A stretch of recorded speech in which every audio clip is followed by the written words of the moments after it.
In this week's episode of the Stockscores Market Minutes, I'm going to talk about trading the situation rather than the story. What does that mean?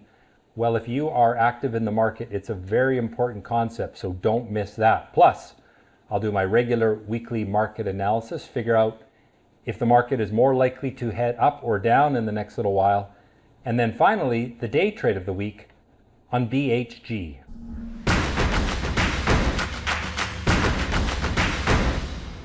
Hey everyone, welcome to this week's Market Minutes. I am away on vacation, so I don't have my camera with me. You don't get to look at my face. Probably not a bad thing. Let's get right into this week's topic. Trade the situation, not the story.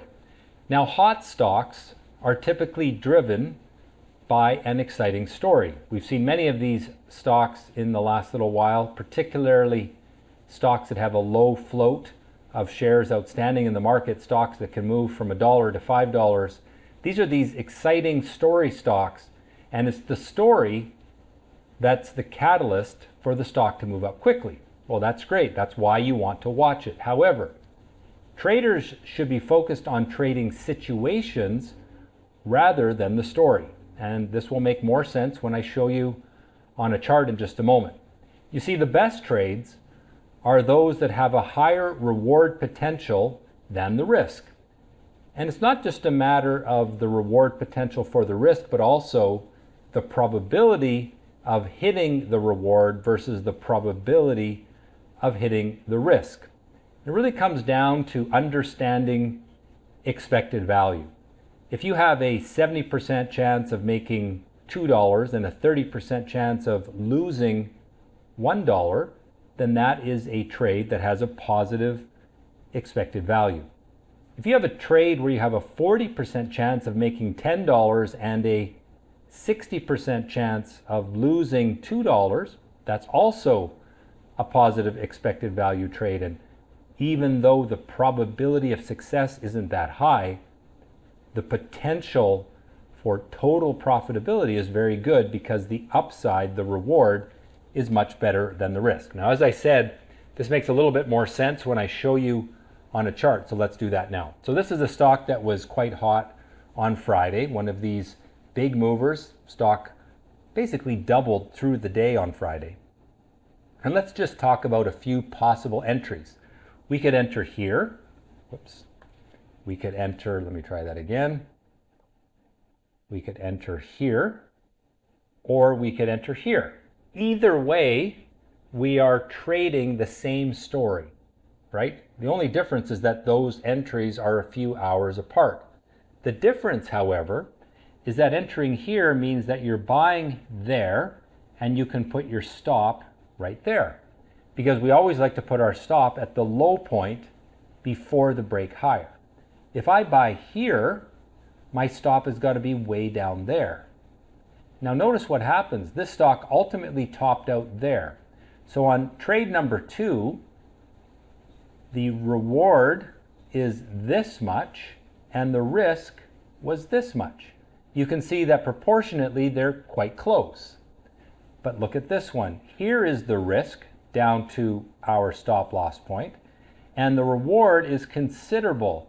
The reward went all the way up to there. Now, we don't know at the time of entry what the reward will be, but what I'm trying to demonstrate is when you buy a break from low volatility like this, that first break, you're very close to support. So the risk is low relative to the potential reward.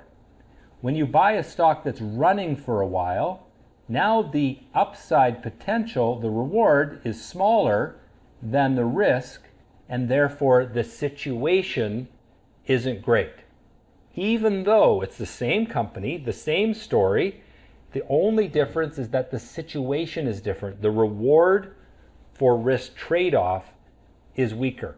Not to mention, the higher a stock goes, the lower the probability that the stock will continue to go up. And so always keep in mind what the reward for risk trade-off is and what the probability of success is. The probability of the trade working is better when the trend is just getting started than when it's already gone parabolic. When I say parabolic, I mean the trend is running away from this linear trend line. So the more it runs away, probability goes down, risk goes up, and reward potential goes down. All right, so keep that in mind when you're looking at opportunities.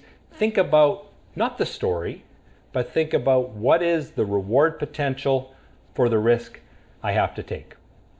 All right, let's get into this week's market analysis, and we'll start off with the chart of the S&P 500, SPY. This is a market that has been improving over the last little while. You can see that we had this breakout. Let's draw that in blue. We had this breakout last week. We're breaking from optimism. So the large cap stocks that make up the S&P 500 have been looking better for the last 2 weeks or so. Now, for most of this week, we pulled back, but on Friday, we rallied again. And that's a confirming signal for the original breakout. So on the daily chart, things are looking pretty good. Now let's take a look at the short-term chart, the 1-month chart, and you can see lots of volatility. What does that mean? When you have lots of volatility, it means uncertainty. That means investors are uncertain about what's happening. And that, of course, comes down to whether the U.S. will increase its debt ceiling. The word on Friday was a little bit more optimistic about increasing that debt ceiling, and so you saw the market rally. Generally, we have optimism because the bottoms are rising, but all of this volatility shows us that investors still aren't very sure. When we look at the 3-year chart, we see that the downward trend was broken. We're building rising bottoms, which is optimistic, and we're starting to move through this resistance at 420 on the SPY. There are sectors of the market that are doing well, particularly tech, and that is leading the market higher. And if we get some movement on this debt ceiling issue, I expect we're going to get the breakout. That'll be the catalyst for a move to the upside. Let's take a look at the small cap US stocks, IWM. If we look at the 1-month chart, you can see that we had a little rally on Friday as well, but in the context of the move, it really isn't as strong a market as the S&P 500, as the large caps. And that's because the large caps have that heavy weighting of tech stocks, which is what's leading the market. And the small caps have a lot of small banks. They have a lot of biotech companies, some of the sectors that really aren't keeping up with the large cap tech stocks. So the Russell 2000, the small cap market, underperforming relative to the large cap. Well, how about the Canadian market? How does it compare to the US? You can see that the Canadian market has had quite a good sell-off the last few weeks. Now, in the context of the long-term big picture, we're basically in a sideways trading range. We're oscillating between these lows here at 29 on the XIU and 32 on the upside. We maybe will come down and bounce off of that, but it's more or less a neutral market in the long term. But in the short term, we had some pretty good selling pressure the last 2 weeks. The market is moving down. It is oversold. We can say it's oversold because the distance back up to the trend line is quite far. Here it's not oversold. Even though it's been weak, it's still close to that downward trend line. But we had strong selling pressure Wednesday, Thursday, Friday, and now we're hopefully going to see this market move back to that downward trend line. But generally, I would be fairly cautious with the Canadian stock market. Now, one of the reasons the Canadian market slid is weakness in gold. There's a reason for weakness in gold. I'll show that in a moment. But you can see that gold is generally in an upward trend, but we've pulled back to the trend line. We should bounce off of that. We'll see next week, do we make the bounce off of the trend line? But the short-term picture is somewhat negative. The long-term picture is essentially still in that long-term upward trend. So we've got short-term weakness, but still in a long-term upward trend, bumping up against resistance that puts a cap on where this market can go. What we want to watch for is this. Are we going to bounce off of the trend line, make a week where we close above the open for gold? That certainly could happen next week. We'll keep an eye out for that. But in the meantime, I want you to be fairly cautious with gold and gold mining stocks, precious metals in general. Well, what about oil? Let's take a look at the big picture, 3-year chart. you can see that we've been generally sliding lower over the last year, but not in a sharp way, kind of in a disinterested way. The market saw a big run, parabolic run in oil 2020 into 2022. Profit taking came in, and we're reconciling these big gains. What we need to see is build of a rising bottom and break through resistance. Until that happens, you want to be somewhat cautious with the oil market. Now in the short term, we've stabilized. We had some pretty good selling pressure here. Now we're starting to build rising bottoms. That's optimism. We've got resistance here. If we can break through 66 on the USO, then we might see oil make a little bit of a short-term rally. Well, what is the culprit behind the weakness in gold? How about the US dollar? It's had a real strong gain the last 2 weeks, and I think that's one of the factors that has been hurting the Canadian stock market. Now, the US dollar has rallied into this resistance, and so it may get stuck next week. But let's take a look at the big picture, 3-year chart. You can see that we built a rising bottom.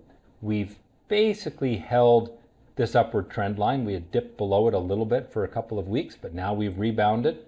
We're at resistance from the short-term rally. I think we're going to do this and then probably continue the upward trend. If we make a sharp move down through this upward trend line, at that point we can get negative, but for now I'm relatively bullish on the US dollar in the long term. In the short term, also looking strong, but probably too late. The breakout on the US dollar came there mid-May, and it's rallied ever since. I wouldn't chase the US dollar here, especially since it's bumping up against resistance. Well, how about Bitcoin? I know a lot of you are interested in that. Well, over the last month, it has been weak. The upward trend line has been broken from a falling top, so I want you to be cautious with Bitcoin. Let's take a look at that long-term 3-year chart. There you can see the upward trend line just getting broken. Not a terrible looking chart, but certainly not one to be overly optimistic about right now. And the final chart I want to take a look at is TBT, which is our proxy for interest rates. And you can see the bond market has started to price in higher interest rates again. Over the last 2 weeks, we've seen that move higher. I think that move will be limited on the upside to this $32, $33 level on the TBT, which represents the inverse of the bond market. It's a good proxy for interest rates. So what are my ratings then? Well, let's take a quick look here. US stocks bullish on both time frames. Canadian stocks much weaker, neutral long-term and bearish in the short term. Gold also bearish in the short term, but neutral long-term.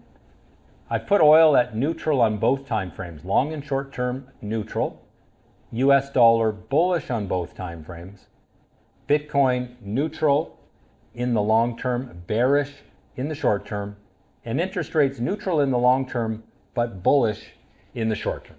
All right, let's get into the day trade of the week, an example of a stock that we picked up on in our active live service from Stockscores.com. You can go to my website, Stockscores.com, go to Trader Training and learn all about the different courses that we offer and the active live service where we look for stocks like this. This is a stock on Friday that gave us a number of entry candidate points. We had a pullback break. This is a strategy I call an IPB, intraday pullback. Did that there. And then we had a strategy I call a superhero right there. Call that a superhero. And both of those did quite well. But again, going back to our topic at the top of the video, you're entering here, support is there. You have very little risk for the upside. Same thing here. Your entry is here, support is there. You have a high potential for a strong multiple of risk to the upside. And this one made a nice move, sell signal in here when you broke the upward trend line from this little falling top. But a good trade in a market that was pretty poor through the first part of the week, but definitely got better on Friday. And hopefully that's an omen for next week. Of course, the markets are closed on Monday for Memorial Day, but it's looking like the market's getting optimistic about some sort of deal on the debt ceiling in the US, and hopefully that'll be the catalyst for better trading conditions ahead. Hope that you've enjoyed this week's Stockscores Market Minutes. If so, hit that like button, leave a comment. Where do you think the market is going? Are we more likely higher or lower in the next 2 weeks? Interested to think about what you think or hear about what you think. Make sure you subscribe to the channel. It's free, and that helps the channel grow, and the more it grows, the more I can do these videos. Hope you've enjoyed it. Trade well.